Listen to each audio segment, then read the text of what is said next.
Yeah, first one is about the West Sethi Power Project. Okay.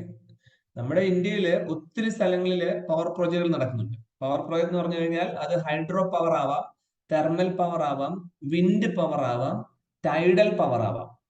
Hydro എന്ന് പറഞ്ഞാൽ വെള്ളം, ഡാമൊക്കെ കെട്ടിയിട്ട് വെള്ളം സ്റ്റോർ ചെയ്തിട്ട് ആ വെള്ളത്തിൽ നിന്ന് കറണ്ട് ഉൽപ്പാദിപ്പിക്കുന്ന ഒരു പരിപാടി ഉണ്ടാവും. ഓക്കെ, അതിലൊരു കൺസെപ്റ്റ് ആണ്. അപ്പൊ നമ്മുടെ ഇന്ത്യയിൽ എന്തൊക്കെ ടൈപ്പ് പവർ പ്രോജക്റ്റ് ആണെന്ന് എപ്പോഴും നിങ്ങൾക്ക് ഐഡിയ ഉണ്ട്. അപ്പൊ ഞാൻ ഈ പറഞ്ഞാണ് മെയിൻ ആയിട്ട് നമുക്കുള്ളത്. അപ്പൊ നിങ്ങൾ എക്സാം പോയിന്റ് ഓഫ് വ്യൂ ഉണ്ട്. എന്റെ പേര്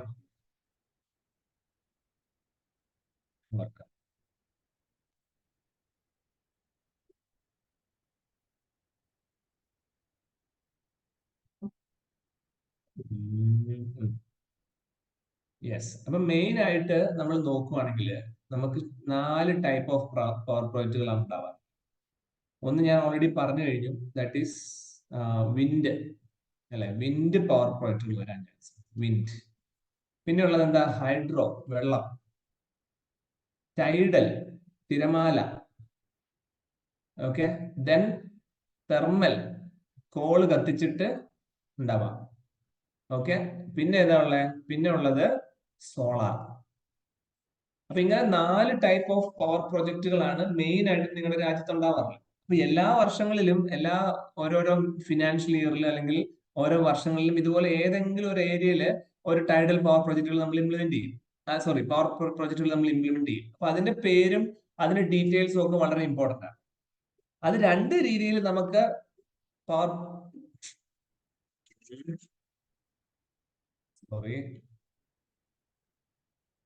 പേനയ്ക്ക് ഒരു കംപ്ലൈന്റ്, പേന വർക്കാവില്ലേ, വർക്കാവില്ലേ, വർക്കാവില്ലേ? Please hold on.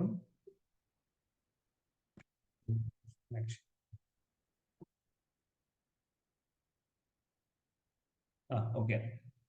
അപ്പോ ഒന്ന്, നമ്മൾ ഇന്ത്യയുടെ ഉള്ളിൽ തന്നെ we will create the power project, or we will build a power project in some other countries in collaboration with.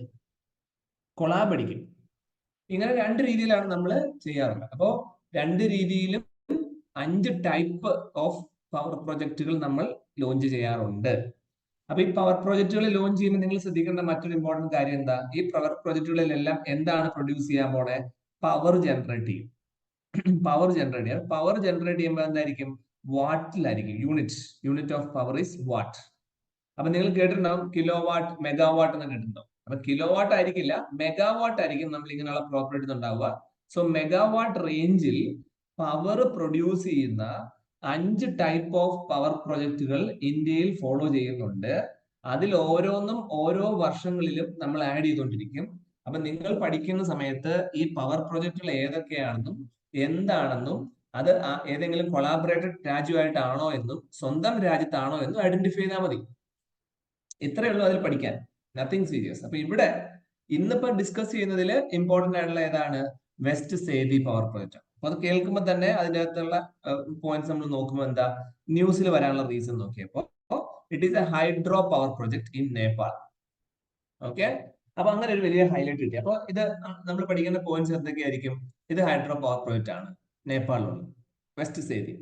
Okay, അപ്പോ 4 years after China withdraw from it. അപ്പൊ നേരത്തെ ചൈനയാണ് പണിതാൻ തുടങ്ങിയത്, അത് മുന്നോട്ട് പോയപ്പോൾ നമ്മൾ ഏറ്റുപിടിച്ചു എന്നാണ് അതിന്റെ ന്യൂസ്. അപ്പൊ അത് ആരാ പണിയുന്നത് ഇന്ത്യക്ക് വേണ്ടി നാഷണൽ ഹൈഡ്രോ പവർ കോർപ്പറേഷൻ, നമ്മുടെ സ്ഥാപനമാണ്. അപ്പൊ അവര് പണിയും. Okay, so NHPC.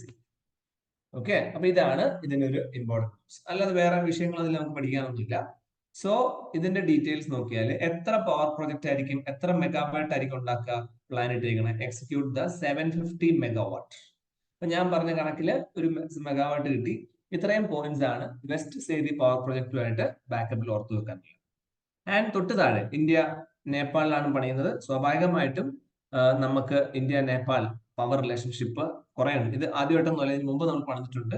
ഓക്കെ, അപ്പൊ അതില് ഇന്ത്യയില് നേപ്പാളിലെ പ്രത്യേകത എന്ന് വെച്ചാൽ Nepal is rich in the power sources with around 6,000 rivers and estimated potential for 83,000 megawatts. അതായത് നമ്മുടെ രാജ്യത്തൂടെ ഒരു പുഴ ഒഴുകി പോകുന്നുണ്ടെങ്കിൽ അതിൽ നിന്ന് നമ്മൾ മനസ്സിലാക്കേണ്ട കാര്യം ആ പുഴയിലെ വെള്ളം തടഞ്ഞു നിർത്തിയാൽ അതിൽ നിന്ന് ഇത്രത്തോളം പവർ ജനറേറ്റ് ചെയ്യാന്നുള്ളതാണ്. അതുകൊണ്ടാണ് അവിടെ എഴുതി വെച്ചത് റിച്ച് ഇൻ പവർ സോഴ്സസ് എന്ന് എഴുതാനുള്ള കാര്യം അങ്ങനെയാണ്. ആ വേർഡിന്റെ മീനിങ് അത് ഉദ്ദേശിച്ചത്. അപ്പൊ നമ്മളെ എന്താ ചെയ്യുക, നമ്മള് ആ രാജ്യത്ത് ഒരു ഡാം പണിയാനുള്ള സഹായ സഹകരണങ്ങൾ ചെയ്തു കൊടുക്കും. എന്നിട്ട് നമ്മൾ പറയും അതിൽ നിന്ന് പ്രൊഡ്യൂസ് ചെയ്യുന്ന കറണ്ട് ഞങ്ങൾക്ക് തരണം, അതിന് ഞങ്ങൾ പൈസ തരാം. അപ്പം അവര് നോക്കുമ്പോൾ എന്താ, അവരുടെ രാജ്യത്ത് ഒരു ഡാം പണിയാനും പറ്റി, അവർക്ക് ആ ഡാമിൽ നിന്ന് പവർ കിട്ടുകയും ചെയ്യും. ആ കിട്ടുന്ന പവർ ഇന്ത്യക്ക് തന്നെ വിറ്റിട്ട് ഇന്ത്യയിൽ നിന്ന് കുറച്ച് പൈസ വരുമാനം ഉണ്ടാക്കാൻ പറ്റും. അപ്പൊ അവരും തയ്യാറാണ്, നമ്മളും തയ്യാറാണ്. അപ്പം രണ്ടുപേർക്കും വിൻ വിൻ പോളിസി എന്നുള്ള രീതിയിൽ നമ്മൾ ഈ കാര്യം mark. That is best study power projects. ബാക്കിയുള്ള പോയിന്റുകൾ നിങ്ങൾ വായിച്ചാൽ മതി. നെക്സ്റ്റ് അടുത്തൊരു ഇമ്പോർട്ടൻസ് സാധനമാണ്. ഇപ്പൊ നേപ്പാളുമായിട്ട് നമ്മൾ ഡിസ്കസ് ചെയ്തെങ്കിൽ ഇന്ത്യയുടെ മറ്റൊരു നൈബർ കൺട്രിയാണ് ബംഗ്ലാദേശ്. ഓക്കെ, സോ നിങ്ങൾക്ക് ഫ്രീ ടൈം കിട്ടുമ്പോൾ നിങ്ങൾ ശ്രദ്ധിക്കേണ്ട ഒരു ഇമ്പോർട്ടന്റ് ന്യൂസ് കൂടെ ഉണ്ട്. That is Indian constitution of ഇന്ത്യയിലെ 100th കോൺസ്റ്റിറ്റ്യൂഷൻ അമെൻമെന്റ് ആക്ട് 90, ഐ തിങ്ക് വർഷം ഞാൻ മറന്നുപോയി, അത് നിങ്ങൾ നോക്കിക്കോളാം കേട്ടോ. 100th കോൺസ്റ്റിറ്റ്യൂഷൻ അമെൻമെന്റ് ആക്ട്. ഞാൻ ആരോടാ ചോദിക്കാം, ഞാൻ ക്ലാസ് പഠിപ്പിച്ചിട്ടുണ്ട്, ആരോട് ചോദിക്കാം.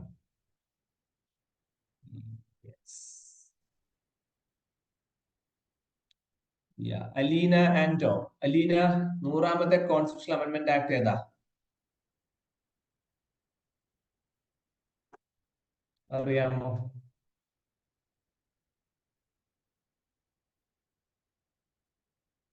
അലീന ആന്റോ പോയി. ഓക്കെ, ആതിര, 100th കോൺസ്റ്റിറ്റ്യൂഷണൽ അമെൻമെന്റ് ആക്ട് ഏതാ?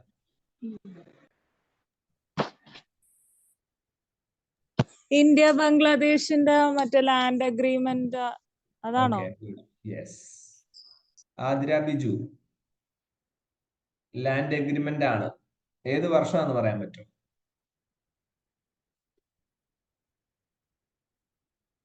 ആതിര. സർ 1974 ആണോ? Not you. ആതിര ബിജു.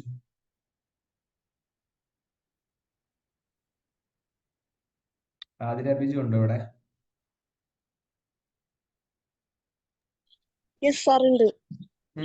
ഓർമ്മയുണ്ടോ 100th അമെൻമെന്റ് ആക്ട് ഏത് വർഷം?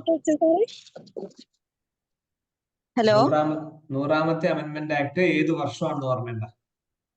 100th അമെൻമെന്റ് ആക്ട് 90 അറിയില്ല സർ, ഓർമ്മയില്ല. അപ്പോ നോക്കൂ, നിങ്ങൾക്കറിയാം നമ്മുടെ ഇന്ത്യയുടെ പടം വരയ്ക്കുവാണെങ്കിൽ, ഇന്ത്യയുടെ പടം നമ്മൾ വരയ്ക്കുമ്പോ ഓക്കെ ഇങ്ങനെയൊക്കെ വന്നിട്ട് ഇവിടെ ഇങ്ങനെ വരും. ഓക്കെ, എന്നിട്ട് ഇവിടുന്ന് ഇങ്ങനെ ഒരു സംഭവം വരും. അപ്പൊ ഇതിന്റെ ഇടയ്ക്ക് ഈ ഏരിയയിൽ കിടക്കുന്ന രാജ്യമാണ് ബംഗ്ലാദേശ്. അപ്പൊ ഈ ബംഗ്ലാദേശ് നിങ്ങൾക്ക് അറിയാം, ഇന്ത്യയായിട്ട് ഏറ്റവും കൂടുതൽ ബൗണ്ടറി ഷെയർ ചെയ്യുന്ന രാജ്യമാണ്. ഇത്രയും സ്ഥലം കിടപ്പുണ്ട് ബൗണ്ടറി ആണെങ്കിൽ.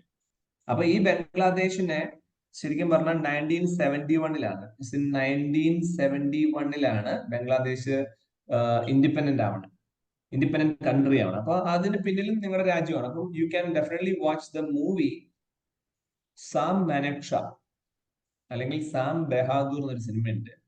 അതിന്റെ അകത്ത് കണക്കുകളും കാര്യങ്ങളൊക്കെ കുറച്ച് പറയുന്നുണ്ട്. സാം ബഹാദൂർ എന്ന് പറഞ്ഞാൽ സാം മാനേക്ഷാ എന്നൊരു ഇന്ത്യയുടെ ആർമി ചീഫ് ഉണ്ടായിരുന്നു. അയാളാണ് ഈ 1971 ഒരു യുദ്ധം ഉണ്ടായിട്ടുണ്ട്, ഇന്ത്യ പാകിസ്ഥാൻ യുദ്ധം. ഇതിന്റെ ഒരു കഥ കിടപ്പുണ്ട്, അത് നിങ്ങൾ വായിച്ച് പഠിച്ചാൽ മതി പിന്നീട് എപ്പോഴെങ്കിലും. അപ്പൊ ഈ ബംഗ്ലാദേശില് ഇത്രയും വലിയൊരു ബൗണ്ടറി ഉണ്ടായതുകൊണ്ട് ഇത് 1971 അവർക്ക് സ്വാതന്ത്ര്യം കിട്ടിയ ശേഷം ആ രാജ്യത്ത് ഉള്ള പല ആൾക്കാരും ഇന്ത്യക്കാരാണോ ബംഗ്ലാദേശിലുള്ളവരാണോ എന്ന് കൺഫ്യൂഷൻ വരികയും ആ കൺഫ്യൂഷനാണ് 100th കോൺസ്റ്റിറ്റ്യൂഷൻ അമെൻമെന്റിൽ നമ്മൾ ബംഗ്ലാദേശുമായിട്ട് ഒരു land border agreement LBA sign ചെയ്യുകയും അപ്പൊ ഇവിടെ ഒരു ബോർഡർ വരികയും ബോർഡറിന് അപ്പുറമുള്ള ഒരു ബംഗ്ലാദേശ് ഇപ്പുറമുള്ള ഇന്ത്യക്കാർ എന്ന് തീരുമാനമാവുകയും ചെയ്തു. ആ തീരുമാനം വന്നതാണ് 100th കോൺസ്റ്റിറ്റ്യൂഷൻ അമെൻമെന്റ് ആക്ട്. അപ്പം നമുക്ക് ഇന്ത്യയായിട്ട് ബംഗ്ലാദേശിന് വർഷങ്ങളുടെ റിലേഷൻഷിപ്പ് ഉണ്ടെന്നുള്ളതാണ് നമ്മൾ അതിൽ നിന്ന് മനസ്സിലാക്കുക. അപ്പൊ ഇവിടെ ഒരു പോയിന്റ് എന്താന്ന് വെച്ചാല് 7th round of India Bangladesh joint consultative commission. Okay, അപ്പൊ സ്വാഭാവികമായിട്ടും എന്താ, ബംഗ്ലാദേശില് വർഷാവർഷങ്ങൾ ഉണ്ടാവുന്ന ബുദ്ധിമുട്ടുകൾ, ഫ്ലഡ്, എന്തെങ്കിലുമൊക്കെ മാനേജ്മെന്റ് ക്രൈസിസ്, സാമ്പത്തിക ബുദ്ധിമുട്ടുകൾ, അല്ലെങ്കിൽ പുതിയ ടെക്നോളജി വരുന്നതിൽ എന്തെങ്കിലും ബുദ്ധിമുട്ട്, ഇതൊക്കെ ഇന്ത്യയാണ് സപ്പോർട്ട് ചെയ്യുക. ഓക്കെ, അപ്പം എന്താണ് ഫ്ലഡ് ഇൻ ദ ബംഗ്ലാദേശ്, അതുപോലെ artificial intelligence, startup, fintech, cyber security, ഇതിനൊക്കെ നമ്മുടെ രാജ്യം അവരുമായിട്ട് സപ്പോർട്ട് ചെയ്യും. അതാണ് ഇവിടെ ഒരു ചോദ്യം.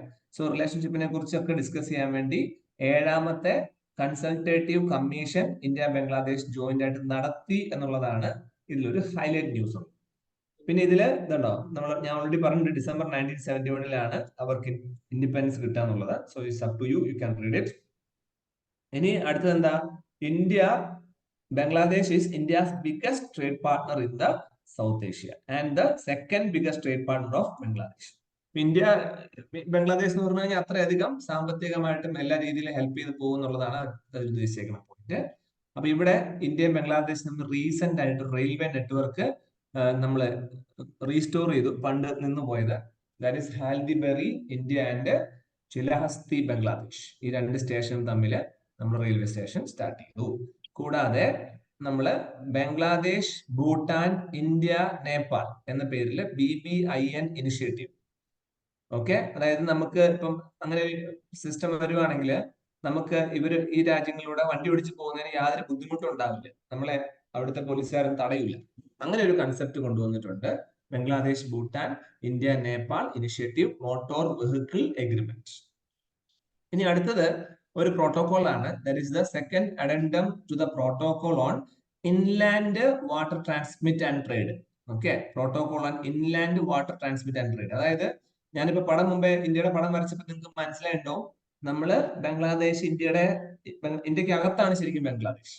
ആ ബംഗ്ലാദേശിന്റെ താഴെ ആണ് ബേ ഓഫ് ബംഗാൾ എന്ന കടലുള്ളത്. സ്വാഭാവികമായിട്ടും ആ ബംഗ്ലാദേശിൽ നിന്ന് അങ്ങോട്ടും ഇങ്ങോട്ടും ഷിപ്പ് പോകണമെങ്കിൽ ഇന്ത്യയിലോട്ടാണ് ഏറ്റവും കൂടുതൽ ഷിപ്പ് പോകാൻ അവർക്ക് പറ്റുള്ളൂ. അപ്പം സ്വാഭാവികമായിട്ടും ട്രേഡും കാര്യങ്ങളും ആ വഴി നടത്തുന്നുണ്ട്. അതിനുവേണ്ടി നമ്മളൊരു പ്രോട്ടോകോൾ, നിയമം ഉണ്ടാക്കിയിട്ടുണ്ട്, inland water transmit and trade. അത് നമ്മൾ സൈൻ ചെയ്തു. അതിന്റെ ഭാഗമായിട്ട് നമുക്ക് ബസ് സർവീസ് സ്റ്റാർട്ട് ചെയ്തിട്ടുണ്ട്. Kolkata, Dhaka, Agartala bus service 2015. ഇനി ഞാൻ മുമ്പേ പറഞ്ഞ പോലെ നമുക്ക് അങ്ങോട്ട് ഇപ്പം ഉദാഹരണം പറഞ്ഞാൽ ഗംഗ എന്ന റിവർ ഇന്ത്യയിലൂടെ ചെന്ന് ബംഗ്ലാദേശില് എത്തി. ആ എത്തുന്ന സമയത്ത് ബ്രഹ്മപുത്ര എന്ന റിവർ ബംഗ്ലാദേശിൽ കൂടെ വന്ന് ഈ ഗംഗയായിട്ട് ചേർന്നിട്ടാണ് ഒഴുകി ബേ ഓഫ് ബംഗാളിലേക്ക് പോണത്. അപ്പൊ ഈ റിവറുകൾ തമ്മിൽ ഒരു കോർപ്പറേഷനോ അല്ലെങ്കിൽ നമ്മൾ തമ്മിൽ എഗ്രിമെന്റും അത്യാവശ്യമാണ്. അതിന്റെ ഭാഗമായിട്ട് ബൈലാട്രൽ ജോയിന്റ് റിവർ കമ്മീഷൻ നമ്മൾ ലോഞ്ച് ചെയ്തിട്ടുണ്ട്.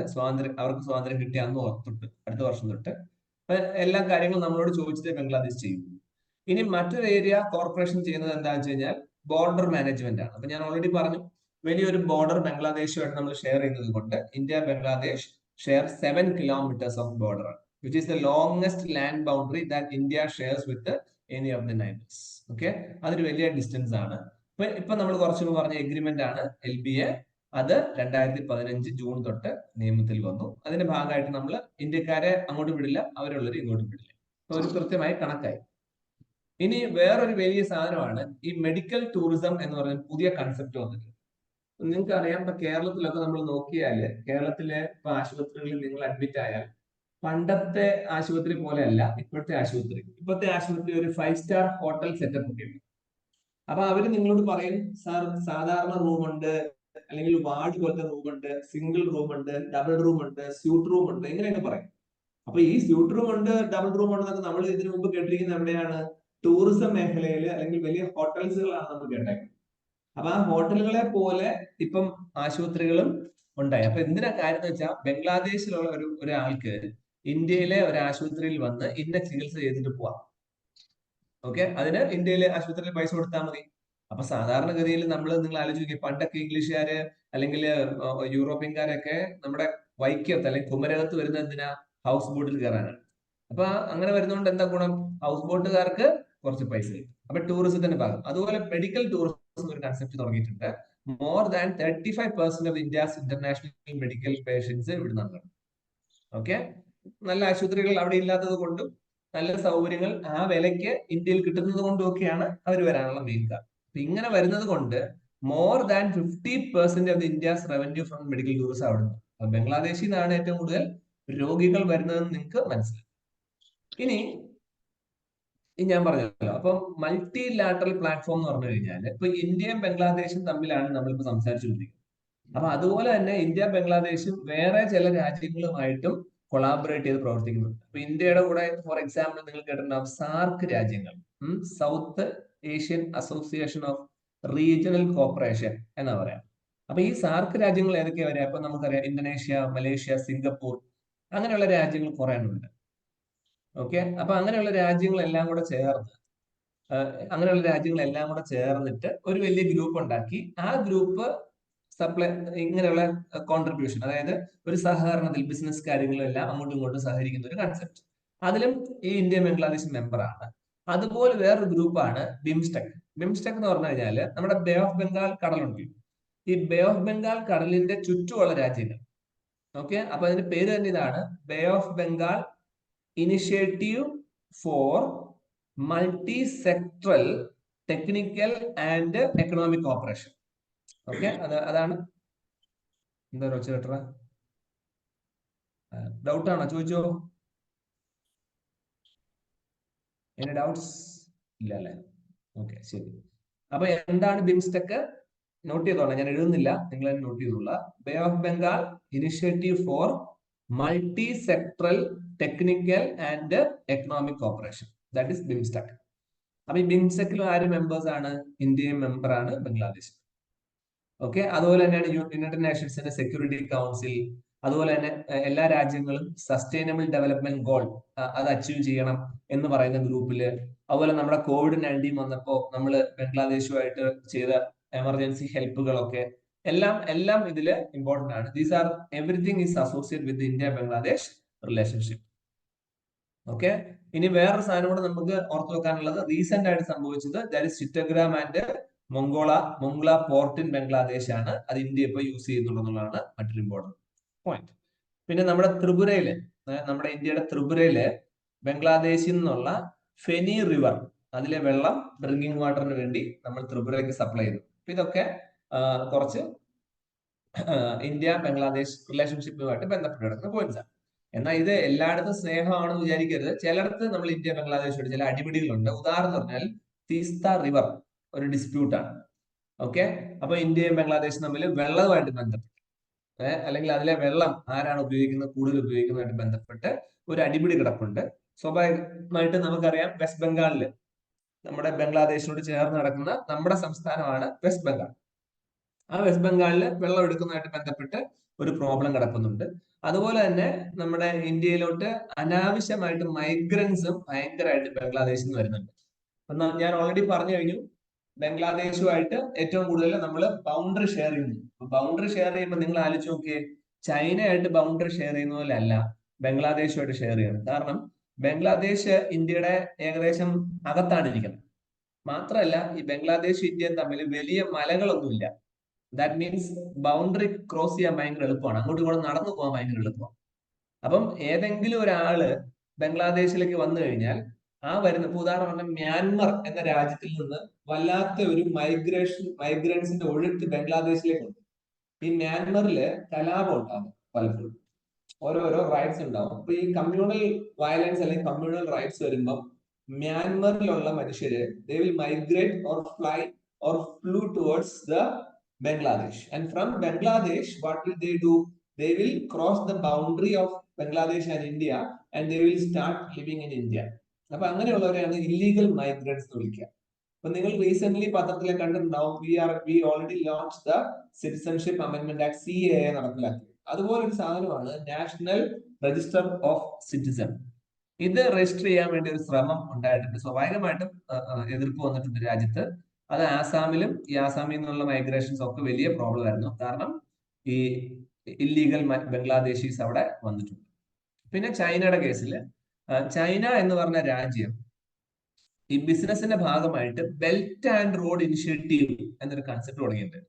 ബെൽറ്റ് ആൻഡ് റോഡ് ഇനിഷ്യേറ്റീവ് എന്ന് പറഞ്ഞു കഴിഞ്ഞാൽ എല്ലാ രാജ്യങ്ങളിൽ നിന്നും വേറൊരു രാജ്യത്തേക്ക് വളരെ കണക്ട് ചെയ്യാൻ പോകുന്ന വലിയ സൂപ്പർ ഹൈവേകൾ ഉണ്ടാക്കുന്നുണ്ട്. അപ്പൊ ഈ ബെൽറ്റ് ആൻഡ് റോഡ് ഇനിഷ്യേറ്റീവില് ബംഗ്ലാദേശ് ചൈനയുടെ ഒരു ആക്റ്റീവ് പാർട്ണറാണ്. ഓക്കെ, എന്നാൽ ഇന്ത്യ എന്താണ്? ഇന്ത്യ അതിൽ പാർട്ണർ അല്ലെന്നുള്ളൂ. അപ്പൊ ചില സിറ്റുവേഷനിൽ എല്ലാം ഇന്ത്യ എന്ന് പറഞ്ഞ രാജ്യത്തിനെ മാത്രം ഡിപ്പെൻഡ് ചെയ്യാതെ ഇടയ്ക്ക് ചൈനയെ അവര് ഡിപ്പെൻഡ് ചെയ്തു എന്നുള്ളതാണ് മറ്റൊരു ന്യൂസ്. ഓക്കെ, സോ ബാക്കിയുള്ള കുഞ്ഞു കുഞ്ഞു പോയിന്റുകളാണ്, നിങ്ങൾ അത് ജസ്റ്റ് വായിച്ചു നോക്കാം. ഞാൻ ഒന്നുകൂടെ ആദ്യം തൊട്ട് വരാം, ഒന്ന് റിവൈസ് ചെയ്യാം. രണ്ട് പോയിന്റ്സ് ആണ് നമ്മളിപ്പോ പഠിച്ചത്. ഒന്ന്, west zari power project. Power project എന്നുള്ള കൺസെപ്റ്റ് ഞാൻ പറയുമ്പോൾ എത്ര ടൈപ്പ് പവർ പ്രോജക്ട് ഉണ്ടെന്നും അത് ഇന്ത്യയിലാണെന്നോ ഇന്ത്യയിൽ നിന്ന് വേറെ രാജ്യമായിട്ട് കൊളാബറേഷനിലാണെന്നോ നിങ്ങൾ ആലോചിക്കും. ഓക്കെ, പിന്നെ ഓരോ പവർ പ്രോജക്റ്റുകളും എത്രത്തോളം പവർ ജനറേറ്റ് ചെയ്യുന്നുണ്ടെന്നും ആ പവർ മെഗാവാട്ടിലാണ് കാൽക്കുലേറ്റ് ചെയ്യുന്നതും ഒക്കെ ആലോചിക്കും. ഓക്കെ, അപ്പൊ ഇവിടെ സേതി എന്ന് പറയുന്നത് നേപ്പാളുമായിട്ടാണെന്ന് ഓർമ്മ. ദെൻ ഇന്ത്യ ബംഗ്ലാദേശ് റിലേഷൻഷിപ്പ് ആണ് നമ്മൾ പറഞ്ഞത്. അത് കുറെ സബ് ഹെഡിങ്ങുകൾ നമുക്കുണ്ടായിരുന്നു. ഒന്നാമത്തേത് സയൻസ് പരമായിട്ടുള്ള ഷെയറിങ്, രണ്ടാമത്തെ ഇൻഡിപെൻഡൻസ് ശേഷമുള്ള എക്കണോമിക് ആയിട്ടുള്ള ഷെയറിങ്, മൂന്നാമത്തേത് നമ്മള് BBIN എന്ന ഇനിഷ്യേറ്റീവ്, നാലാമത്തേത് നമ്മുടെ വാട്ടർ ട്രാൻസിറ്റ്. BBI എന്ന് പറഞ്ഞാൽ വണ്ടി ഓടിക്കാനാണെങ്കിൽ PIWTT എന്ന് പറയുന്നത് വെള്ളത്തിൽ കൂടെ വണ്ടി ഓടിക്കാൻ വേണ്ടി, ഐ മീൻ ഇൻലാൻഡ് വാട്ടർ ട്രാൻസിറ്റിന് വേണ്ടിയാണ്. പിന്നെ നമ്മൾ ജോയിന്റ് റിവർ കമ്മീഷൻ തുടങ്ങിയിട്ടുണ്ട്. പിന്നെ ഡിഫൻസ് മേഖലയിൽ നമ്മൾ കൊളാബറേറ്റ് ചെയ്തിട്ടുണ്ട്. മെഡിക്കൽ ടൂറിസം നമ്മൾ കൊളാബറേറ്റ് ചെയ്തിട്ടുണ്ട്. സാർക്കിലും ബിംസ്റ്റെക്കിലും UN സെക്യൂരിറ്റി കൗൺസിലും നമ്മൾ കൊളാബറേറ്റ് ചെയ്തിട്ടുണ്ട്. അങ്ങനെ കുറച്ച് കാര്യങ്ങൾ ഓർമ്മിച്ചു. ഓക്കെ, പിന്നെ ചില പോർട്ടുകളും ചില റിവറിൽ, ഫെനി റിവറിൽ നമ്മൾ വെള്ളം ഉപയോഗിക്കുന്ന കാര്യവും, പിന്നെ അടിപിടികൾ ഉണ്ടായിട്ടുള്ളത് ഏത് റിവറുമായിട്ട് ബന്ധപ്പെട്ട തീസ്ത റിവറുമായിട്ട് ഡിസ്പ്യൂട്ട് ഉണ്ടായ കാര്യവും, ഈ ഡിസ്പ്യൂട്ടിൽ ഉള്ള പോലെ തന്നെ മൈഗ്രേറ്റ് ചെയ്ത ആൾക്കാർ വരുമ്പോൾ അവരെ മാറ്റാൻ വേണ്ടി നമ്മൾ നടപ്പിലാക്കിയ NRC കൂടെ ഇത്രയും പോയിന്റുമായിട്ട് ബന്ധപ്പെട്ട് ഓർമ്മയിൽ കണ്ടതാണ്. ഓക്കെ, സോ അപ്പൊ 2 ടോപ്പിക് കഴിഞ്ഞു. മൂന്നാമത്തെ ടോപ്പിക്കാണ് ദ സെറാ ഡെ ലാ ക്യുലെബ്ര. അത് വേറൊന്നുമില്ല, സ്പെയിനിലെ ഒരു ചെറിയ സ്ഥലമാണ്. എന്തുകൊണ്ടാണ് ഇത് വലിയ ന്യൂസ് ഉണ്ടായെന്ന് വെച്ച് കഴിഞ്ഞാൽ അവിടെ ഒരു വൈൽഡ് ഫയർ ഉണ്ടായിരുന്നു. അപ്പൊ റീസെന്റ് ആയിട്ട് നിങ്ങൾ നോക്കിയാൽ മനസ്സിലാവും, പത്രത്തിലുണ്ടായിരുന്നു. ഇത് മനുഷ്യനുണ്ടാക്കിയ ഒരു വൈൽഡ് ഫയർ ആണെന്നുള്ളത്. അപ്പം നമ്മുടെ രാജ്യം ഇന്ത്യ പോലെ ഒരു രാജ്യമല്ല. സ്പെയിൻ ആണെങ്കിലും അതുപോലെ മെക്സിക്കോ ഒക്കെ ആണെങ്കിലും വളരെ വാസ്റ്റ് രാജ്യമാണ്. പരന്നു കിടക്കുന്ന, വലിയ പൊക്കമൊന്നുമില്ലാത്ത കുറെ മരങ്ങളൊക്കെ നിൽക്കുന്ന കാടുകളൊക്കെ ഉള്ള, ആ കാടുകൾ വേനൽ സമ്മർ വന്നു കഴിഞ്ഞാൽ ഉണങ്ങി തീ പിടിക്കാൻ പാകത്തിന് നിൽക്കുന്നതാണ്. അപ്പൊ സ്വാഭാവികമായിട്ടും അവിടെ ചെറുതായിട്ട് തീ പിടിച്ചു കഴിഞ്ഞാൽ വലിയ കാട്ടുതീ പോലെ പെട്ടെന്ന് വളരും. അപ്പൊ ഈ കാട്ടുതീയോ അല്ലെങ്കിൽ തീനെ അണയ്ക്കുന്ന ആൾക്കാരെയാണ് നമ്മൾ ഇവിടെ ഫയർഫോഴ്സ് എന്ന് വിളിക്കുന്ന പോലെ ഫയർ ഫൈറ്റേഴ്സ് ഇൻ സ്പെയിൻ എന്ന് പറയും. അപ്പം ഈ സ്പെയിൻ എന്നുള്ള ഈ ഒരു സ്ഥലത്ത് പല രാജ്യത്ത്, സ്പെയിൻ എന്നുള്ള രാജ്യത്ത് പല സംസ്ഥാനങ്ങൾ, ഇന്ത്യയിലുള്ള പോലെ പല സംസ്ഥാനങ്ങളുണ്ട്. അവരതിനെ പ്രൊവിൻസുകൾ എന്നാണ് വിളിക്കുക. അപ്പൊ സമോറ പ്രൊവിൻസ് എന്ന സ്ഥലത്ത്, സ്പെയിനിലെ സമോറ പ്രൊവിൻസ് എന്നുള്ള സ്ഥലത്ത് ഒരു വൈൽഡ് ഫയർ ഉണ്ടായതുള്ളതാണ് ന്യൂസിൽ വരാനുള്ള main reason. Okay, so that is വലിയ സീരിയസ് ആയ ന്യൂസ് ഒന്നും അല്ല, നിങ്ങൾ സമയം കിട്ടുന്ന പോലെ വായിച്ചാൽ. ഇനി അതില് ഈ ഒരു വാക്ക് എഴുതി വെച്ചിട്ടുണ്ട്, ദാറ്റ് ഈസ് എത്നിക് എന്ന് പറഞ്ഞു. എത്നിക് എന്ന് പറഞ്ഞു കഴിഞ്ഞാല് ഈ ഓരോ സ്ഥലത്തും കാണപ്പെടുന്ന വളരെ ട്രഡീഷണൽ ആയ ഒരു ഗ്രൂപ്പ് ഓഫ് ആൾക്കാരെ നമ്മൾ എത്നിക് എന്ന് വിളിക്കും. ഉദാഹരണം പറഞ്ഞ താഴെ ഇതുണ്ട്, Amhara people, the second largest ethnic group among the Ethiopia's more than 110 million population. അപ്പൊ പോപ്പുലേഷനിന്റെ അകത്ത് പ്രത്യേക ഒരു ഗ്രൂപ്പ് ആൾക്കാരുണ്ടാവും. ഉദാഹരണം പറഞ്ഞാൽ നമ്മളിപ്പോ കേരളത്തിലുള്ളവരെ മലയാളീസ് എന്നൊക്കെ വിളിക്കുന്നുണ്ട്, അല്ലെങ്കിൽ ആൻഡമാൻ നിക്കോബാറിലുള്ള ട്രൈബ്സിനെ വിളിക്കുന്നത് പോലെ. അപ്പൊ അവരൊക്കെ എത്നിക് ഗ്രൂപ്പുകളാണ്. അപ്പൊ എത്നിക് ഗ്രൂപ്പുകൾക്കും ഈ ഒരു ന്യൂസ് കാരണം അപകടം ഉണ്ടായെന്നുള്ളത് മാത്രമേ ആ പാരഗ്രാഫിൽ വലിയ ന്യൂസ് ഉള്ളൂ. അത് വലിയ പഠിക്കേണ്ട ആവശ്യമില്ല, നിങ്ങൾ ഓർത്ത് വെച്ചാൽ. അടുത്തത് ഒരു പേറ്റന്റ് റെജീമാണ്. Okay, so 1 minute.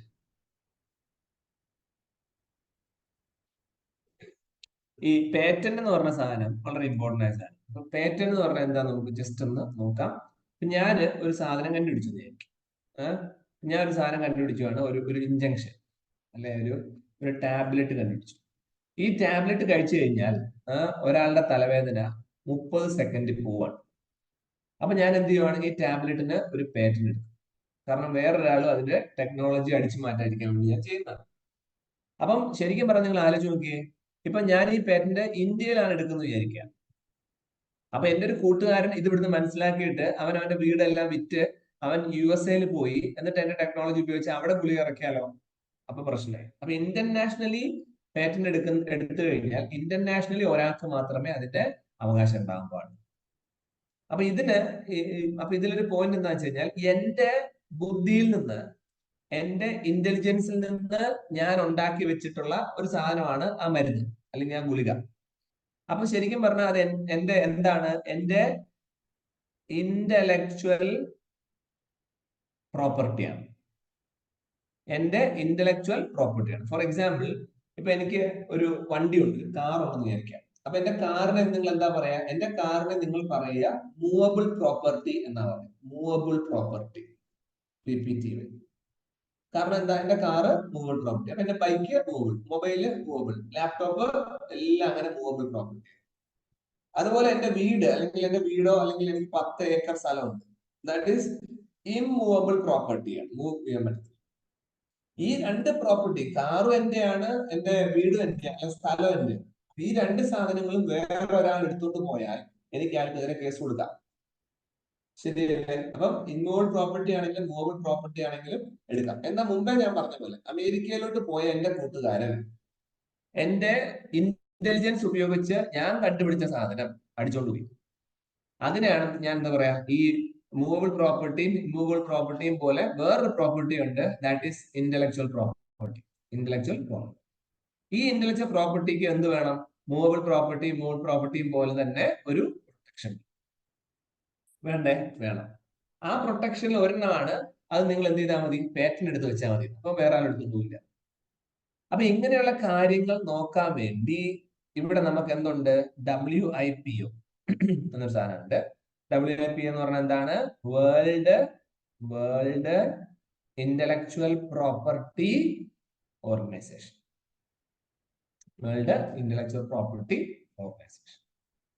അപ്പം ഇതാണ് ഒരു ഇമ്പോർട്ടന്റ് ആയിട്ടുള്ള ഒരു ന്യൂസ്. ഇതിൽ പറഞ്ഞിരിക്കുന്ന പോയിന്റ് ഇത്ര മാത്രമേ ഉള്ളൂ. ഈ വേൾഡ് ഇന്റലക്ച്വൽ പ്രോപ്പർട്ടി എന്ന് പറയുന്ന സ്ഥാപനം അല്ലെങ്കിൽ അതിൽ രജിസ്റ്റർ ചെയ്യുന്ന ആൾക്കാരുടെ എണ്ണം എപ്പോഴും കൂടുതലായിരിക്കണം. അതിനർത്ഥം എന്താ വെച്ച് കഴിഞ്ഞാൽ, ഇപ്പൊ ഇന്ത്യക്കാണ് ഏറ്റവും കൂടുതൽ WIPOയില് ഒരു വർഷം അപ്ലൈ ചെയ്യുന്ന ആൾക്കാരുടെ എണ്ണം കൂടുതൽ ഇന്ത്യയിൽ നിന്നാണ് എന്ന് പറഞ്ഞാൽ അതിന്റെ അർത്ഥം എന്താ? ഇന്ത്യയിൽ അത്രയും പുതിയ കണ്ടുപിടുത്തങ്ങൾ അല്ലെങ്കിൽ റിസർച്ച് ആൻഡ് ഡെവലപ്മെന്റ് നടക്കുന്നുണ്ടെന്നല്ല അതിന്റെ അർത്ഥം. അപ്പൊ അതാണ് ഇമ്പോർട്ടന്റ്. അപ്പൊ നമ്മൾ നോക്കിയപ്പോ ഇന്ത്യയുടെ റാങ്ക് WIPOയില് ഗ്ലോബൽ ഇന്നോവേഷൻ ഇൻഡെക്സ് GII 2021 46-ാം സ്ഥാനം. പക്ഷെ ഒരു ഗുണം എന്താന്ന് വെച്ച് കഴിഞ്ഞാൽ 81-ാം സ്ഥാനത്ത് നിന്ന് നമ്മൾ കുറച്ച് ഇംപ്രൂവ് ചെയ്തു എന്നുള്ളതാണ് പോയിന്റ്. അപ്പൊ നിങ്ങൾ മനസ്സിലാക്കേണ്ട എത്ര മാത്രമേ ഉള്ളൂ. എക്സാമിന് ചോദിക്കുന്നത് എങ്ങനെയായിരിക്കും? ഗ്ലോബൽ ഇന്നോവേഷൻ ഇൻഡെക്സ് എന്ന ആ ഒരു ഇൻഡെക്സ് ആരാണ് പബ്ലിഷ് ചെയ്യുന്നത്? Your answer is WIPO. രണ്ടാമത്തെ ക്വസ്റ്റ്യൻ അവർ ചോദിക്കും, what is the position of India in WIPO's global innovation index 2046. അപ്പം വേറെ ചോദ്യം വേണമെങ്കിൽ വരാം, ഗ്ലോബൽ ഇന്നോവേഷൻ ഇൻഡെക്സിൽ ഒരു രാജ്യത്തിന്റെ റാങ്ക് ഇൻക്രീസ് ആവുകയാണെങ്കിൽ what is the meaning? That country is developing. Okay, അപ്പൊ ഇതാണ് ഈ വേൾഡ് ഇന്റലക്ച്വൽ പ്രോപ്പർട്ടി ഓർഗനൈസേഷന്റെ ഗ്ലോബൽ ഇന്നോവേഷൻ ഇൻഡെക്സിന്റെ പ്രസക്തി. ഓക്കെ, അപ്പൊ ഇവിടെ നമ്മുടെ രാജ്യത്ത് അങ്ങനെയുള്ള കാര്യങ്ങൾക്ക് ഗവൺമെന്റ് തന്നെ സപ്പോർട്ട് ചെയ്യുകയും ഫണ്ട് ചെയ്യുകയും ചെയ്യുന്നുള്ളതാണ് ആ ന്യൂസ്. അപ്പൊ അത് ജസ്റ്റ് ഒന്ന് വായിച്ച് മനസ്സിലാക്കിയാൽ മതി. ഓക്കെ, ബാക്കിയുള്ളതിന്റെ കഥ. അടുത്തത് ഫുഡ് സേഫ് സെക്യൂരിറ്റി എന്നൊരു കൺസെപ്റ്റ്. Food security concept. അപ്പോ ഇത് ശരിക്കും പറഞ്ഞാൽ നമ്മുടെ ഒരു വേൾഡ് ന്യൂസ് ആണ്. വേൾഡ് ന്യൂസിൽ നിങ്ങൾക്ക് അറിയാം, റഷ്യയും ഉക്രൈനും തമ്മിൽ ഇപ്പോഴും യുദ്ധം ചെറിയ രീതിയിൽ നടന്നുകൊണ്ടിരിക്കുന്നുണ്ട്, നിന്നിട്ടില്ല. സ്വാഭാവികമായിട്ടും അങ്ങനെയുള്ള രാജ്യങ്ങളിൽ അതിനുശേഷം കൊറോണയുടെ ഇഷ്യൂസ് ഒക്കെ വരുന്നത് കൊണ്ട് തന്നെ പല ഫുഡ് ഐറ്റംസും ഒന്നും എത്താൻ പറ്റിയിട്ടില്ല. Okay, so Russia's export ban on wheat and sunflower oil, Ukraine ban on export of food staples, Indonesia ban on palm oil exports, Argentina ban on beef export, Turkey, Kyrgyzstan and Kazakhstan ban on variety of grain products, and India wheat export ban. വേറെ ഒരു റീസണും ഇല്ല. നിങ്ങൾക്കറിയാം, നമുക്ക് corona വന്നിട്ടുണ്ട്. അപ്പൊ corona എന്ന് പറഞ്ഞ ഒരു വലിയ പാൻഡമിക് വന്നപ്പോ every country definitely will take care of their own people. അപ്പൊ ഒരു ഗ്ലോബൽ സിനാരിയോ ഒന്നും അവിടെ ഇല്ല. സോ ഇന്ത്യയെ സംബന്ധിച്ച് എന്താ, after the pandemic India will always focus upon the people of the India. അതുകൊണ്ടാണ് ഇന്ത്യക്കാർ പറഞ്ഞത് എന്താ, we will provide the vaccine to our country first, then we will export. After the pandemic what happens globally, the number of agriculture sector becomes so down and poor. Agriculture sector completely down ആയി. അപ്പൊ സ്വാഭാവികമായിട്ടും what the country will do, country will stop exporting their goods, rather they will store all those things for the benefit of the people in that particular country. So that's why I just mentioned the example Russia's export ban on wheat and sunflower oil. What's the meaning? They stop export of wheat and sunflower. Why they did so? Because they want these two things to feed their people in their country. Similarly, Ukraine, they talk on export ban, talk on staples. Indonesia, palm oil. Argentina, beef. അങ്ങനെ എല്ലാ രാജ്യങ്ങളും അവരവരുടെ സാധനങ്ങൾ കുറച്ചു എന്നുള്ളത്. ഇപ്പം മാറി. Okay, അപ്പൊ ഈ ഫുഡ് സെക്യൂരിറ്റി എന്ന് പറയുന്നത് വലിയൊരു ഇഷ്യൂ ആയിരുന്നു ആ സമയത്ത്. ഇതിന് കുറച്ച് കണക്കുകൾ മാത്രമാണ്, ജസ്റ്റ് വായിച്ചാൽ മതി. Not an important news. ഇനി ഇതില് ഒരു രസമുള്ള ഒരു പോയിന്റ് എന്ന് വെച്ചാല് 2021 government of India launched national edible oil mission oil palm. ഇതൊരു ഇൻട്രസ്റ്റിംഗ് ന്യൂസ് ആണ്. അപ്പൊ എഡിബിൾ ഓയിലും ഓയിൽ പാമിനും വേണ്ടി ഒരു നാഷണൽ എഡിബിൾ ഓയിൽ പാം, അതായത് നിയോം OP എന്നൊരു മിഷൻ ഇന്ത്യ ലോഞ്ച് ചെയ്തു. വേറെ ഒരു ഉദ്ദേശമില്ല, domestic production of palm oil 3 times to 11 lakh million ton by 2025 and 26. ഇതായിരുന്നു ലക്ഷ്യം. അതായത് നമ്മുടെ പാം ഓയിൽ എക്സ്പോർട്ട് 11 ലക്ഷം മില്യൺ ടണ്ണിലേക്ക് ഉയർത്താം. അപ്പൊ നിങ്ങൾക്ക് അറിയാം, അങ്ങനെ ഉയർത്തുന്നതിന് പല പർപ്പസുകളുണ്ട് രാജ്യത്ത്. ഈ പറഞ്ഞതുപോലെ എക്സ്പോർട്ടിങ് ഇമ്പോർട്ടിങ് ഒക്കെ നോക്കി എമൗണ്ട് കൂടുതൽ ജനറേറ്റ് ചെയ്ത് ജനങ്ങൾക്ക് കൂടുതൽ ഉണ്ടാകാൻ വേണ്ടിയുള്ള പ്ലാനാണ്. അപ്പൊ ഇതിനെന്ത് ചെയ്തു? ഇമ്പോർട്ട് ഡിപ്പെൻഡൻസിനെ ഒന്ന് കുറയ്ക്കണം. ഈ പാം ഓയിൽ നമ്മൾ പലയിടത്താണ് മേടിക്കുന്നത്. അപ്പൊ അതൊന്ന് കുറയ്ക്കുക എന്നുള്ളതാണ്. ഇത് കുറയ്ക്കാനും പറ്റില്ല, കാരണം എന്താ, പാം ഓയിൽ ആൾറെഡി യൂസ് ചെയ്യുന്നുണ്ട്. India is the largest consumer of vegetable oil. ഇത് ഇന്ത്യയിൽ തന്നെ ഡെവലപ്പ് ചെയ്ത് കഴിഞ്ഞാൽ സ്വാഭാവികമായിട്ടും എന്താ, മറ്റു രാജ്യങ്ങളിലേക്ക് പൈസ ഒഴുകി പോകില്ലല്ലോ എന്ന ചിന്ത വന്നു. സോ ജസ്റ്റ് വായിക്കാം. ഓക്കെ, ബാക്കിയുള്ള പോയിന്റ്സ് വായിച്ചാൽ വേ ഫോർവേഡ്. അപ്പൊ ഇത്രയും പോയിന്റ്സ് ആണ് ഈ ഒരു ഷീറ്റിലുള്ളത്. ഞാൻ ഒന്ന് റിവൈസ് ചെയ്യാം. First one, we talk about the West Sethi power project.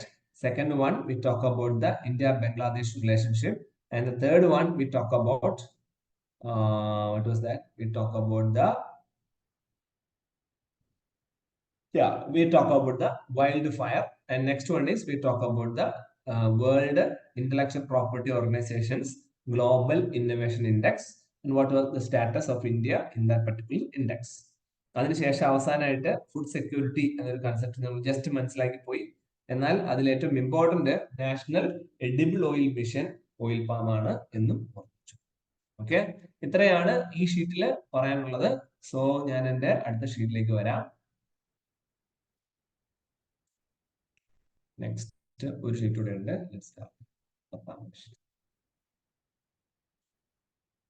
Okay, 1 minute. കുറച്ച് നോട്ടുകളെ നമ്മൾ ഓരോ ചൊവ്വയും വ്യാഴവും ചെയ്ത് പോകുന്നുള്ളൂ. ബാക്കി നിങ്ങൾ എക്സ്ട്രാ റീഡിങ് വേണം കേട്ടോ. Just consider it as a motivation. ഇത് ക്ലാസ് ആയിട്ട് വിചാരിക്കരുത്. I'm just provoking to how you people are going to learn. തനിയെ വായിച്ച് പഠിക്കണം. That is very very important കേട്ടോ. അല്ല ഞാൻ പറയുന്നത് കേട്ട് വെയിറ്റ് ചെയ്യാൻ നിൽക്കരുത്. മുന്നോട്ട് വായിച്ച് പോവാ. എന്നെക്കാളും മുന്നിൽ ഡിസ്കസ് ചെയ്യുമ്പോൾ എന്നെക്കാളും മുന്നേ പോകാൻ നോക്കുക എല്ലാവരും. സോ നെക്സ്റ്റ് ഷീറ്റില് യെസ്, അന്ന കാണാൻ പറ്റുന്നുണ്ട് നെക്സ്റ്റ് ഷീറ്റ്? ശരി, സൗമ്യ കാണാൻ പറ്റുന്നുണ്ടോ next sheet? Soumya S. Hello sir, കാണാൻ പറ്റുന്നുണ്ട്. Yes yes. നിരഞ്ജന കാണാൻ പറ്റുന്നുണ്ടോ? Yes sir. യെസ്. മേരി കാണാൻ പറ്റുന്നുണ്ട്. സനീഷ് പറ്റുന്നുണ്ട് സാർ. ഇത് കുറച്ചുകൂടെ ഇൻട്രസ്റ്റിംഗ് ആണ്. That is Chambal sanctuary. National Chambal sanctuary. സ്വാഭാവികം നിങ്ങൾക്കറിയാം, ചമ്പൽ കാടുകളില് ഉണ്ടായിരുന്ന വളരെ ഫേമസ് ആയിട്ടുള്ള ഒരു ഡക്കോയിറ്റ് ഉണ്ടായിരുന്നു. Dacoit means കൊള്ളക്കാരി. That is Phoolan ദേവി. എന്റെ ക്ലാസ്സിൽ ആരെങ്കിലും ഫൂലൻ ദേവി എന്ന് കേട്ടിട്ടുണ്ടോ?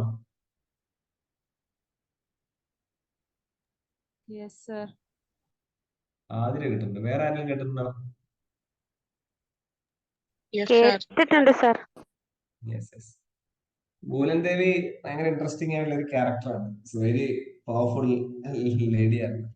കൊള്ളക്കാരിയാണ്, കൊള്ളക്കാരി. അങ്ങനെ ഒരു പ്രൊഫൈൽ നിങ്ങൾ കേട്ടിട്ടുണ്ടോ? ആഫ്റ്റർ ദാറ്റ്, കൊള്ളക്കാരി ആയ ശേഷം സ്വാഭാവികമായിട്ടും എല്ലാ കൊള്ളക്കാരും കാണിക്കുന്നത് പോലെ കൊള്ളക്കാരിയായ ശേഷം പൂലൻ ദേവി പൊളിറ്റിക്സിൽ എൻ്റർ ചെയ്യുകയും പൊളിറ്റിക്സില് MP ആയിട്ട് ജയിക്കുകയും ജയിച്ച് ഡൽഹിയിലേക്ക് പോവുകയും ഡൽഹിയില് വെച്ച് രാവിലെ നടക്കാൻ ഇറങ്ങിയപ്പോ രണ്ടുപേര് വെടിവെച്ച് കൊല്ലുകയും ചെയ്തു എന്നുള്ളതാണ്. It's A very interesting story about the Phoolan Devi. U can read it.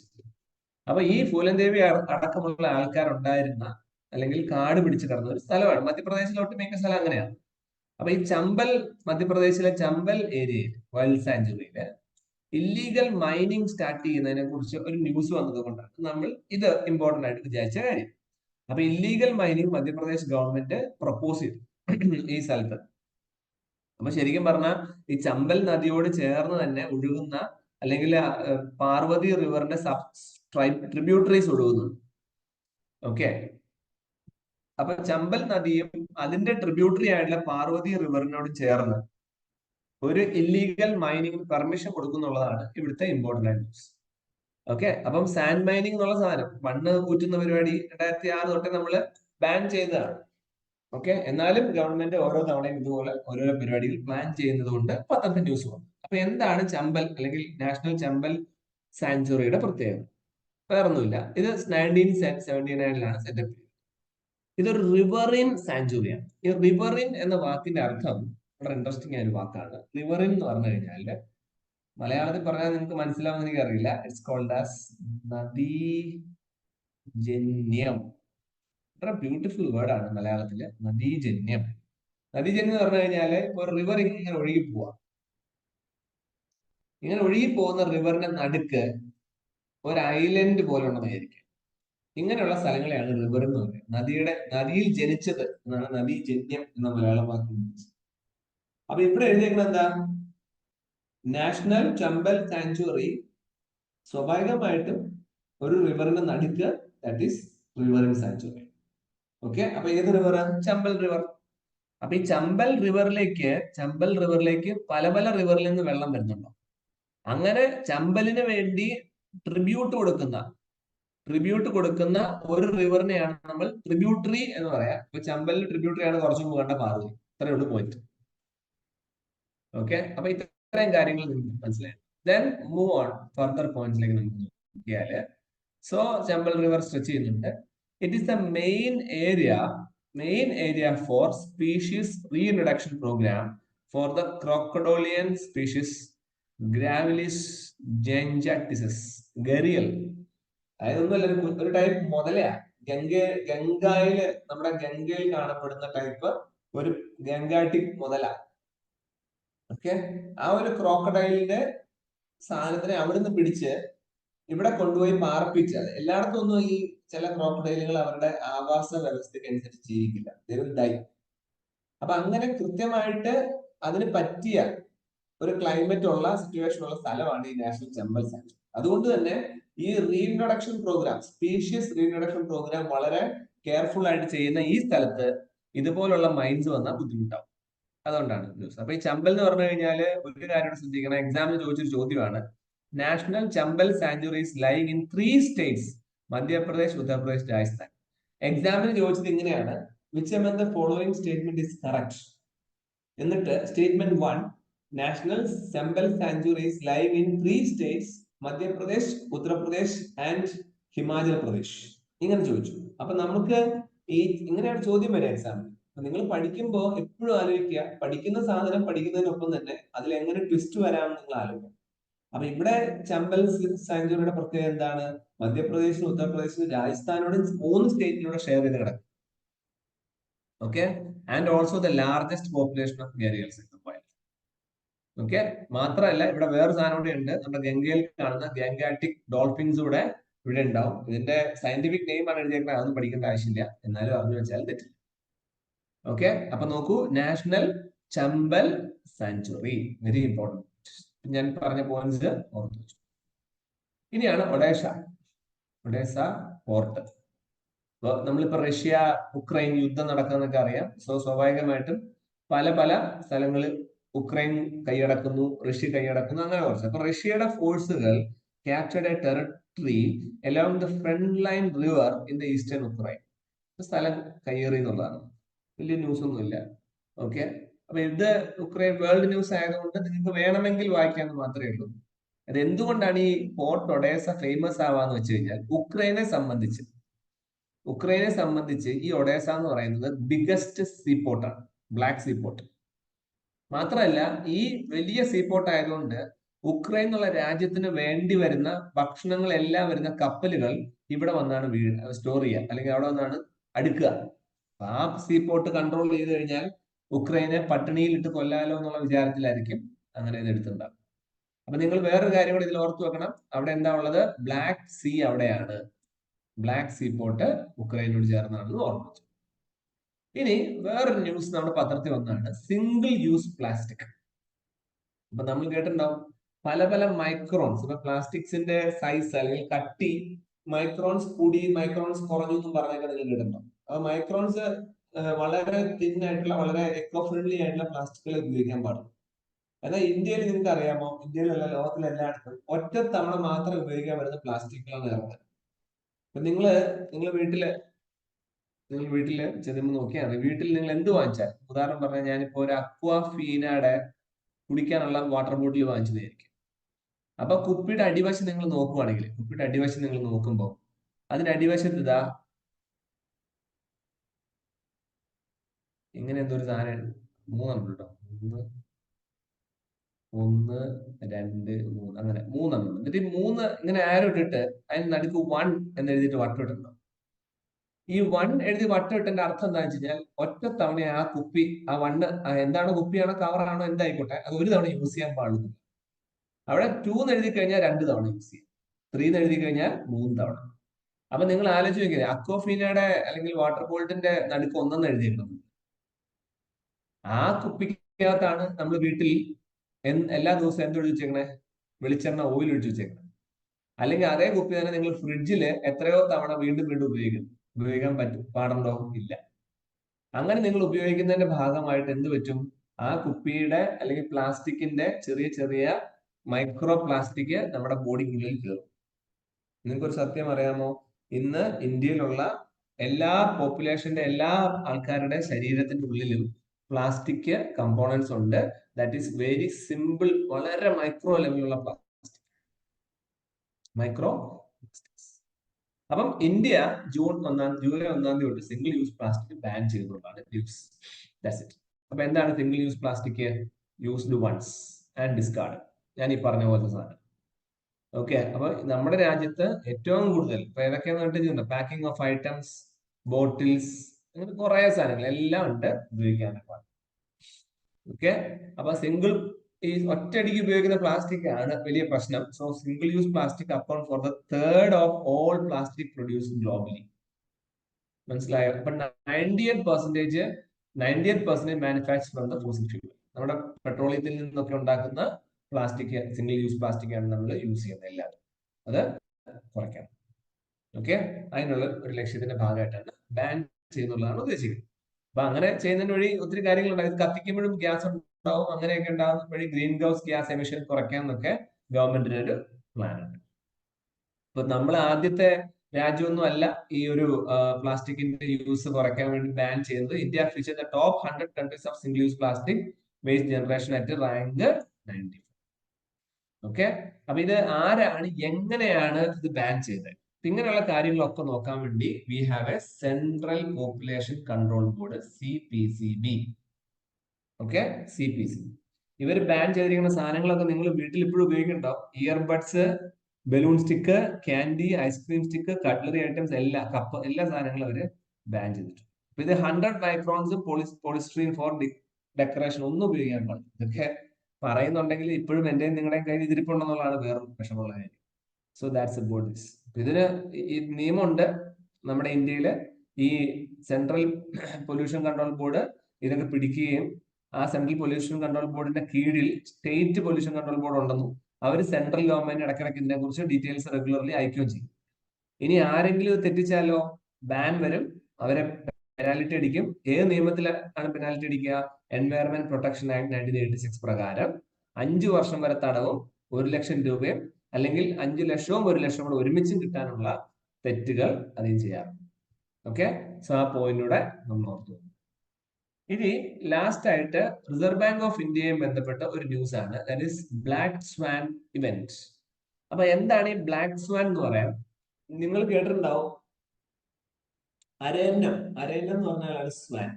അരയന്നം എന്ന് ഞാൻ പറയുമ്പോൾ തന്നെ നിങ്ങളുടെ മനസ്സിൽ വൈറ്റ്, വെള്ള കളറിലുള്ള അരയനാണ് വരിക. അപ്പൊ ഈ കറുത്ത അരയണത്തിനെ കണ്ടിട്ടുണ്ടോ എന്ന് ചോദിച്ചു കഴിഞ്ഞാൽ ആരും കണ്ടിട്ടില്ല. എന്നാൽ അത് കറുത്ത അരയണം വരുന്നത് നല്ലതാണ്, അതൊരു ഐശ്വര്യമാണെന്നൊക്കെ ആൾക്കാർ വിചാരിക്കും. ഇതൊരു പ്രയോഗമാണ്, ശരിക്കും നമ്മൾ കോമൺലി യൂസ് ചെയ്യുന്ന പ്രയോഗമാണ്, ദാറ്റ് ഈസ് ബ്ലാക്ക് സ്വാൻ.